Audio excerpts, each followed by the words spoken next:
Hello and welcome to February 10th, where we're reading Exodus 36 through 38. Now, these chapters cover the technical construction of the tabernacle and how the last little details actually fill out. What kind of people is God going to hire, and how are they going to build it, and what specifications are they built to?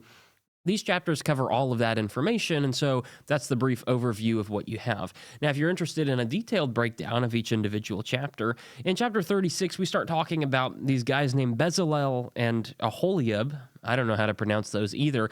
Two guys whom God selects and empowers with his spirit so that they might be a blessing and so that they might be able to build the components of the tabernacle. He's very specific on who he picks. He's very specific on how they work. And so he inspires them, he fills them with his spirit, and he allows them to build the tabernacle.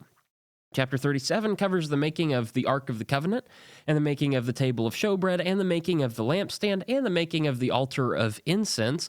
In fact, those are the four components, the Ark of the Covenant being part of the most holy place, and the other three, the table, the lampstand, and the altar of incense, those are all part of the holy place, and so it covers all of the construction for things that go inside of the tabernacle proper. Chapter 38 then deals with the altar of burnt offering and also mentions the craftsmanship of the basin out in the courtyard, as well as taking an inventory of some of the stuff they have and what it costs them to assemble all of it.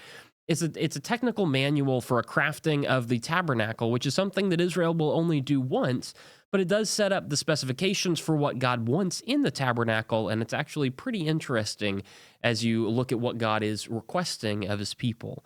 That's it for here. That's the brief summary. Hopefully that's a help to you. If you're interested in a further breakdown of some of the important details that happen in that text, you can go over to the written page. There will be a link somewhere in the YouTube channel description, I believe.